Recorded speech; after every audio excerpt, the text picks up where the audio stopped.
Hello students, how are you? I hope you all are fine. I am Hari Kumar and today I have come here to take a topic which is a verb, okay? And as we know that it is a very interesting topic on which we are just talking verb, right? तो सबसे पहले हम समझने का कोशिश करेंगे कि verb होता क्या है. तो गाइस verb means होता है क्रिया, ओके? तो फर्स्ट हम डिस्कस करेंगे कि हम हिंदी में जानेंगे कैसे कि verb क्या है. Got it?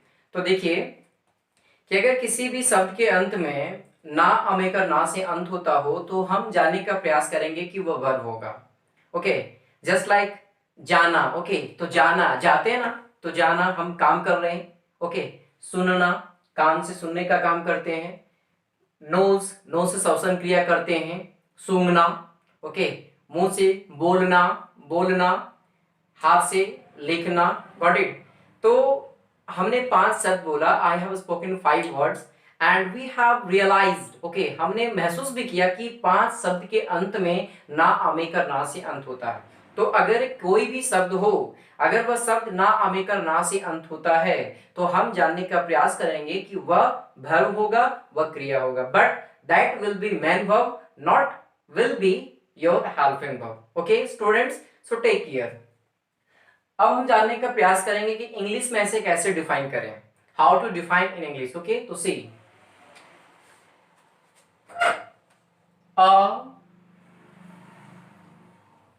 a verb is a word which explains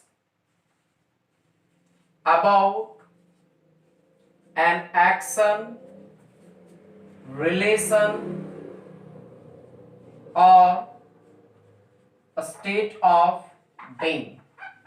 Okay students, take care. A verb is a word which explains about an action, relation or a state of being is called verb. Verb क्या होता है कि verb एक ऐसा word होता है जो किसी भी क्रिया को, जो किसी भी काम को, जो किसी भी कार्य को एक्सप्लेन करता है, जो रिलेशंस को शो करता है, जो स्टेट ऑफ बीइंग को शो करता है. मैं सारे चीजों को एक एक करके बताऊंगा, बस अब लास्ट तक वीडियो देखते चलिए. ओके, तो see there are two types of verb. Okay, verb दो प्रकार का होता है. One, main verb.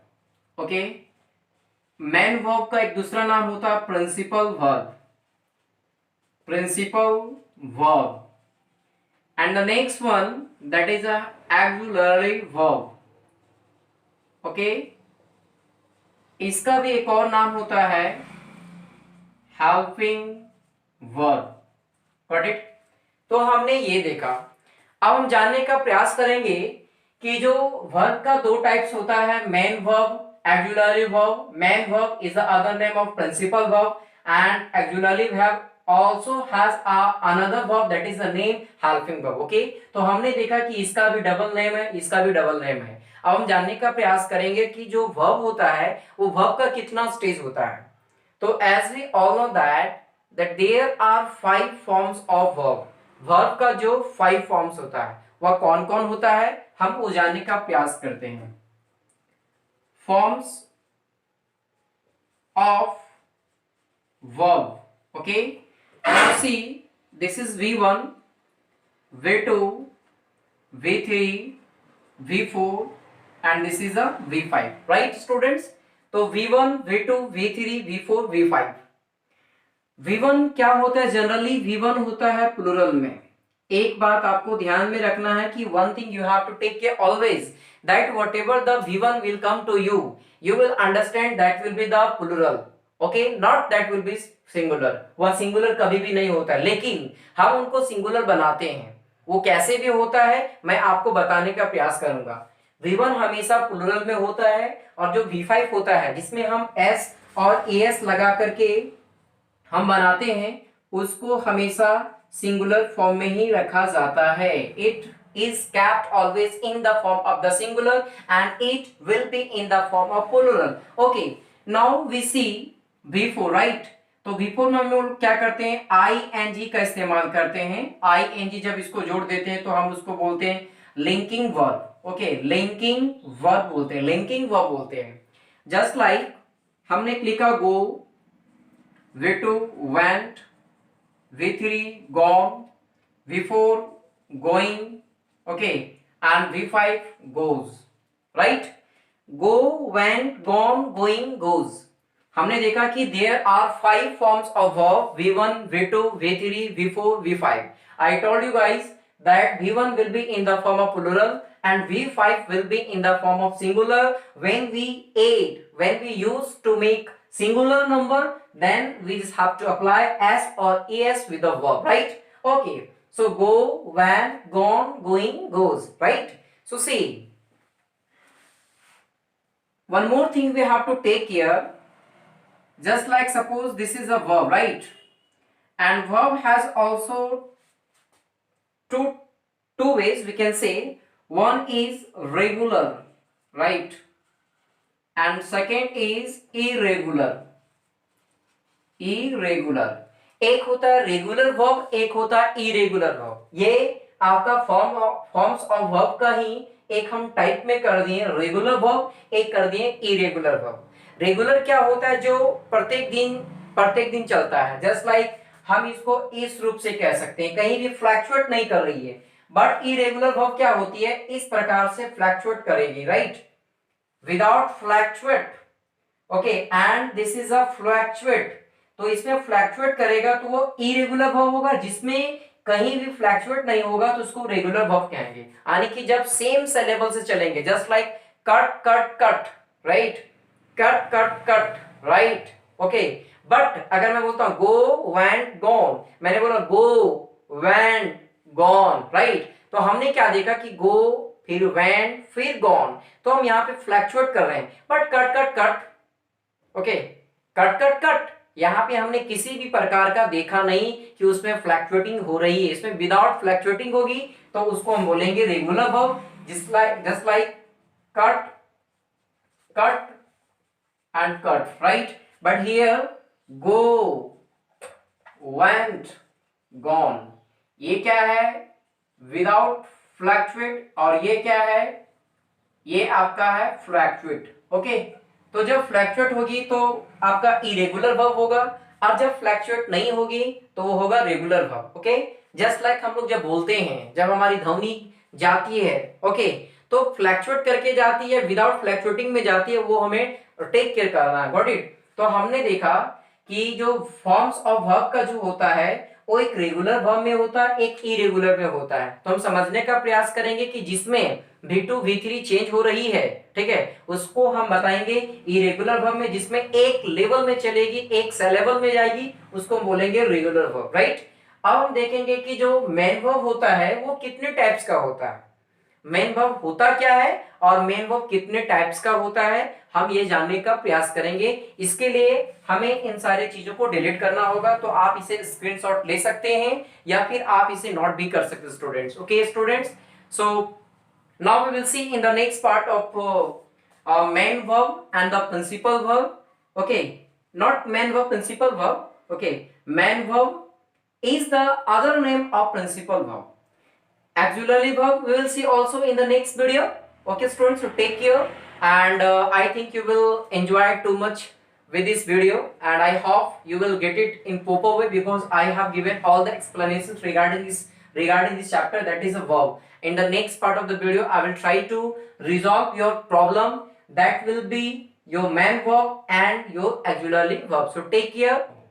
As I told you already that there are two types of verb, one is principal verb and second is auxiliary verb. तो students हम देखेंगे कि ये प्रिंसिपल वर्ब होता क्या है। ओके, एक्चुअली हम लोग पहले ही देख चुके हैं कि what is verb, how many types of verb are there, okay, and how many stage of verb. As we have studied there are 5 forms of verb, V1 V2 V3 V4 and V5।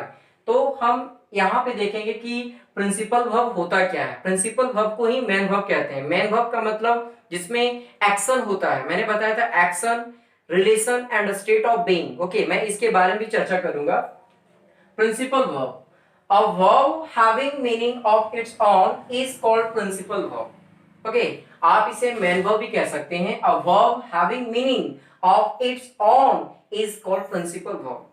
एक ऐसा verb जिसका खुद का meaning हो, एक ऐसा verb जिसका खुद का मीनिंग हो, उसी को प्रिंसिपल वर्ब कहते हैं, जिसको मैन वर्ब भी कहते हैं। ही रीड्स न्यूज़पेपर डेली, वह प्रत्येक दिन समाचार पत्र पढ़ता है। तो as we can see in this sentence just like reads, okay this is a verb and which verb is this, this is the auxiliary verb, ये नहीं है। ओके इसको हम बोलेंगे प्रिंसिपल वर्ब या फिर बोल सकते हैं इसको मैन वर्ब बोल सकते हैं। We can say it is a main verb. Okay now see they walk day and night, they walk day and night, वे लोग दिन और रात भर मेहनत करते हैं या काम करते हैं। तो जो वर्क है वो एक आपका मैन वर्ब के रूप में आया है। Now we can see kinds of principal verb. अब हम देखेंगे कि प्रिंसिपल वर्ब कितने प्रकार का होता है। तो प्रिंसिपल वर्ब दो प्रकार का होता है। There are two types of principal verb. एक होता है ट्रांजिटिव वर्ब और दूसरा होता है इनट्रांजिटिव वर्ब।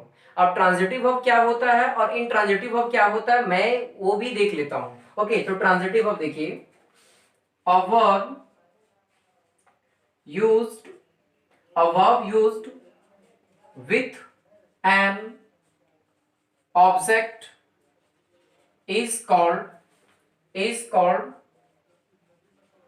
transitive verb। ठीक है, एक ऐसा वर्ब जो ऑब्जेक्ट के साथ यूज होता है, एक ऐसा वर्ब जो ऑब्जेक्ट के साथ यूज होता है, ओके उसी को हम बोलते हैं ट्रांजिटिव वर्ब। या फिर हम इसको दूसरे तरीके से कह सकते हैं कि if you want to know that it is transitive verb और not, then we may ask a questions with what. If we ask the questions with what and will get the answer, then we may say that it is a transitive verb. Transitive verb कहने का मतलब साफ साफ शब्दों में जानेंगे कि verb के बाद ऑब्जेक्ट आना चाहिए, वर्ब के बाद ऑब्जेक्ट आना चाहिए। अगर वर्ब के बाद ऑब्जेक्ट नहीं आती है तो वो ट्रांजिटिव वर्ब नहीं होगा। ट्रांजिटिव वर्ब का मतलब होता है सकर्मक क्रिया और इनट्रांजिटिव वर्ब का मतलब होता है अकर्मक क्रिया। ओके तो आप लिख सकते हैं transitive verb, a verb used with an object is called transitive verb। Okay आप इसे वर्ड से क्वेश्चन कर सकते हैं। Okay see they read a book, वे लोग एक किताब पढ़ते हैं। तो रीड जो है यहाँ पे एक वर्ब है, ठीक है। ये वर्ब जो है इसका इफेक्ट किस पे हो रहा है, दे रीड अ बुक, वे लोग किताब पढ़ते हैं। तो पढ़ना जो है यहाँ पे एक्शन हो रही है, तो ये जो है इसका सकर्मक क्रिया यानी कि प्रभाव पड़ता है, इफेक्ट डालता है। तो रीड के बाद देखिए कि एक जो यहाँ पे है ये एक ऑब्जेक्ट है। तो अगर वर्ब के बाद ऑब्जेक्ट आती है तो रीड को हम कहेंगे transitive verb. Okay now he can call you, he can call you, वह तुम्हें फोन कर सकता है। he can call you, तो can देखिए ये भी एक प्रकार का वर्ब है, ठीक है। ये एक प्रकार का वर्ब है जो इसे हम कहेंगे हेल्पिंग वर्ब। और यहाँ पे देखें कॉल जो है एक आपका मेन वर्ब है जिसको हम प्रिंसिपल वर्ब बोलते हैं, ठीक है। प्रिंसिपल वर्ब का ही टाइप है जिसको हम पढ़ रहे हैं ट्रांजिटिव वर्ब। कॉल जो है, कॉल के बाद देखिए एक ऑब्जेक्ट लगा है जो यू लगा है, तो कॉल को हम बोलेंगे ट्रांजिटिव वर्ब। यू आपका ऑब्जेक्ट है, कैन आपका हेल्पिंग वर्ब है, ही आपका सब्जेक्ट है। आप सब्जेक्ट को बोल सकते हैं नॉमिनेटिव केस भी आप यूज कर सकते हैं। Now take another example, we have to face starvation. Okay हम लोगों को भूखमरी का सामना करना पड़ता है, ठीक है। We have to face starvation. Okay तो फेस देखिए यहाँ पे जो वर्ब है, वर्ब के बाद एक ऑब्जेक्ट लगा है, तो हम इसको बोलते हैं ट्रांजिटिव वर्ब बोलते हैं। Now we may take another verb that is a intransitive verb, intransitive verb। ये intransitive verb क्या होता है, a verb used without an object is called intransitive verb, intransitive verb. Okay students देखिए कि intransitive verb क्या होता है, आकर्मक क्रिया क्या होता है कि एक ऐसा वर्ब जो बिना ऑब्जेक्ट का यूज हुआ हो सेंटेंस में, एक ऐसा वर्ब जो बिना ऑब्जेक्ट का सेंटेंस में यूज हुआ हो। It means we can say that there is no any verb after the verb, sorry there is no any object after the verb, तो that is called intransitive verb. अगर verb के बाद किसी भी प्रकार का ऑब्जेक्ट नहीं मिलता हो तो हम उसे इंट्रांजिटिव वर्ब बोल सकते हैं, या फिर आप उसे वर्ड से क्वेश्चन करें। वर्ड से क्वेश्चन लाजमी है कि अगर आपको आंसर मिलता है तो होगा, अगर नहीं है तो नहीं होगा, सिंपल वे में कहेंगे। A verb used without an object is called intransitive verb. Okay, see, I read. Okay, I read. हम पूछते हैं व्हाट डू आई रीड, मैं क्या पढ़ता हूं, मैं क्या पढ़ता हूं। तो may we get answer, no we may not get answer, हम इसे आंसर नहीं पा सकते इस पे। हम क्या पढ़ते हैं कुछ भी पता नहीं चल रहा है। रीड है, वर्ब है, लेकिन वर्ब के बाद ऑब्जेक्ट नहीं है। जब वर्ब के बाद ऑब्जेक्ट नहीं है तो इसी को बोलते हैं इंट्रांजिटिव वर्ब। देखिए अगला example, they did, they did, वे लोग किए, वे लोग करते थे, वे लोग किए, वे लोग करते। डीड के बाद देखिए किसी भी प्रकार का ऑब्जेक्ट नहीं है तो हम इसे इंट्रांजिटिव वर्ब कहेंगे। Okay, now we have seen principal verb.